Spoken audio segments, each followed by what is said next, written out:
wawancara adalah orang-orang yang sudah terlibat di dalam kegiatan penguatan moderasi beragama yang dikembangkan oleh Kementerian Agama. Jadi nanti kita akan diskusi soal materi rujukan, kompetensi penilaian, konsep MD-nya, lalu saya akan coba menyajikan contoh pertanyaan pemantik dan bagaimana melakukan probing serta penilaiannya.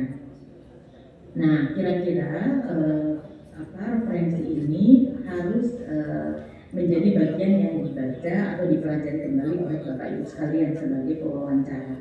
Gitu. Tentu saja kita akan merujuk secara utama pada Perpres nomor 58 tahun 2023, tetapi juga penting mempelajari beberapa referensi kunci yang berkaitan dengan moderasi beragama, baik berkaitan dengan PMA terbaru, lalu PK Jalan Moderasi Beragama Kementerian Agama, buku moderasi beragama, di buku moderasi beragama juga ada bertanya jawab, serta referensi dan regulasi lain yang terkait dengan isu-isu moderasi beragama. Misalnya soal SKB pendirian rumah ibadah, soal upacara bendera, gitu ya, soal terorisme, gitu. Itu menjadi bagian yang penting Bapak Ibu pelajari lebih dahulu, sehingga jangan sampai ketika proses wawancara, ketika pewawancara balik nanya, gitu ya, interviewernya tidak bisa merespon secara kuat, gitu.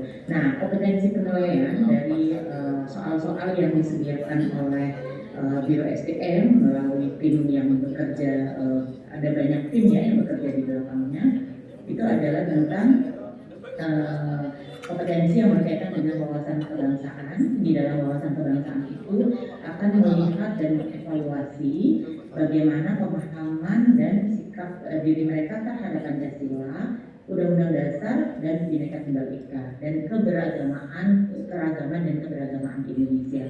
Lalu kemudian moderasi beragama akan merujuk pada 4 indikator, yaitu komitmen kebangsaan, toleransi, anti kekerasan, dan penerimaan terhadap tradisi.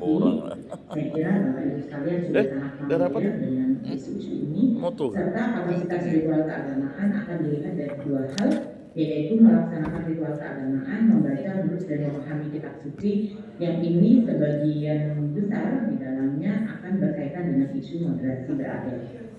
Begitu. Nah, kategori pertanyaannya tadi kelihatannya sudah disinggung juga oleh teman-teman di diskusi sesi sebelumnya, bahwa akan ada 2 jenis pertanyaan yang sifatnya umum dan pertanyaan yang sifatnya spesifik agama. Jadi yang pertanyaan sifatnya umum sebenarnya bukan umum yang sangat umum, tetapi umum yang ditarik dalam kerangka moderasi beragama, gitu. Tetapi yang dimaksud pertanyaan umum ini adalah pertanyaan ini dimungkinkan disampaikan kepada semua peserta dari agama apapun, gitu. Sementara pertanyaan yang spesifik pada agama tertentu itu tidak bisa disampaikan kepada mereka yang berbeda agama. Jadi nanti teman-teman interview mohon bisa saya nggak tahu apakah ada mekanisme yang datang untuk misalnya misalnya secara sistem pesertanya itu misalnya kemudian pertanyaannya yang muncul adalah tentang Buddha misalnya. Nah ini nih mesti langsung dikoreksi, tidak bisa disampaikan, gitu. Tapi kalau yang pertanyaan yang sifatnya umum memang bisa disampaikan kepada semua, gitu, seperti itu. Nah, yang tersedia di dalam 350 macam soal, jadi tim moderasi beragama partisipasinya tinggal turun dah 730. Cuman kita tidak dikasih ininya, ada kayak itu ya? Zoom-nya. Yang nanti Bapak Ibu sekalian tidak perlu memilih. Enggak, coba lihat di grup. Kalau ada Zoom-nya kita 350 soal tersebut tidak berani mereka. Karena nanti sistem yang akan mengatur dan mengacak sehingga agar dipastikan satu persatu memiliki kecil kemungkinan mendapatkan soal yang sama persis dari seluruh pertanyaan. Sujono. Mungkin ada beberapa yang sama gitu ya, tetapi secara keseluruhan kemungkinan kecil karena nanti sistem yang akan mengacak. Cuma nanti seperti yang saya sudah ada 350 sih aman lah dah. Mudah-mudahan tidak ada kesalahan berkaitan dengan jadi anak dalam kerja di mana? Yang spesifik pada kelompok agama. Kerja di mana anak? gitu. Tetapi jika terjadi mungkin ada Ya, jadi yang agak repot yang gini, misalnya soalnya tiba-tiba dia kan penyuluh Islam, dapat soal Katolik, seperti itu. Nah, makanya itu batal. saya perlu menyampaikan Misalnya, bahwa pertanyaan menurut spesifik perspektif agama Katolik itu yang bagaimana, tersedia itu baru ya merujuk kan, pada 6 soal agama perkawinan. yang Nah, paling banyak ya dianut oleh jadi itu dianggap dia Indonesia. tadi Itu lewat loh. artinya ketika Berarti ada itu bukan pertanyaannya. CPNS yang dia dari kategori penghayat, maka Nah, kan? akan mendapatkan pertanyaan-pertanyaan yang merujuk pada pertanyaan umum saja, gitu, yang dia Oh, ada dibutuhkan, ya? yang itu Penghayat. dibutuhkan untuk seluruh penganut Ada agama dan penghayat. penghayat, gitu. Pertanyaan Sekarang kan spesifik misalnya gini, dia agama, ngelamar umum. mohon maaf, kami belum menyediakan gitu, tetapi tidak perlu Misalnya khawatir melamar umum. karena kemudian mereka masih Melamar misalnya berkonsultasi admin berkaitan dengan untuk pertanyaan-pertanyaan yang sifatnya umum. fungsional Gitu. keuangan. Tetapi tadi seperti yang saya sampaikan, pertanyaan umum ini tidak sangat umum dalam artian Jadi dia artinya masih tuh berkaitan dengan isu agama. Gitu. soalnya kan nggak bisa diacak Selanjutnya kejar. Kalau saya udah ingin penghulu ya penghulu. mengingatkan, bukan mengingatkan ya, kita merefresh ya, mengingat bersama gitu ya tentang konsep fondasi beragama yang akan menjadi materi kunci dalam proses wawancara yang nanti akan dilakukan bersama-sama gitu. Nah, kita akan merujuk secara prinsip gitu ya pada regulasi yang ada.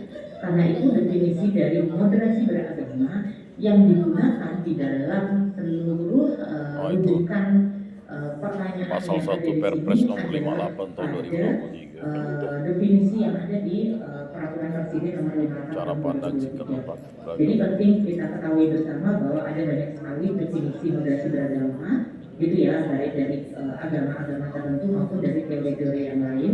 Tetapi yang dirujuk di sini adalah yang ada berdasarkan di Perpres Perpres nomor 58 tahun 2023.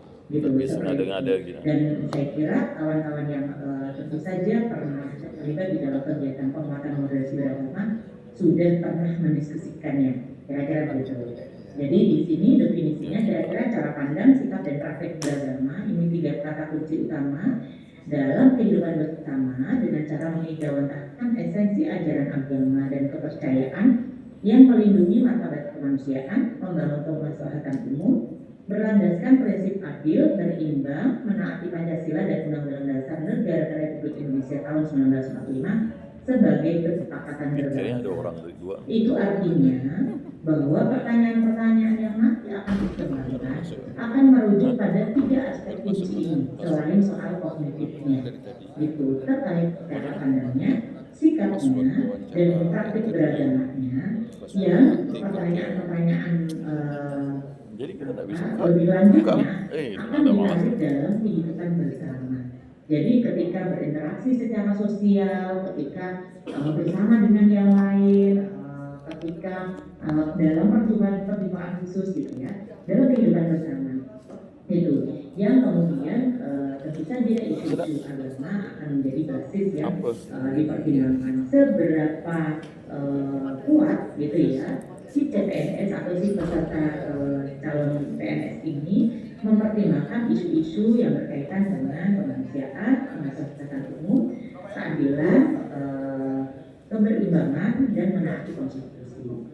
Artinya bahwa telepon isu yang bisa dilakukan ketika Bapak Ibu melakukan probing itu melakukan penelusuran lebih lanjut gitu ya terhadap proses interviewnya, itu maka Bapak Ibu bisa menegaskan beberapa aspek yang berkaitan ketika misalnya pertanyaannya berkaitan dengan isu-isu kemanusiaan, maka kita bisa mempertajam pertanyaan kita dengan apakah dia mengedepankan pemenuhan HAM, hak asasi dia sebagai manusia yang punya hak dasar beragama dan menjalankan keyakinan keagamaannya, atau pada ekspektasi pokok agamanya.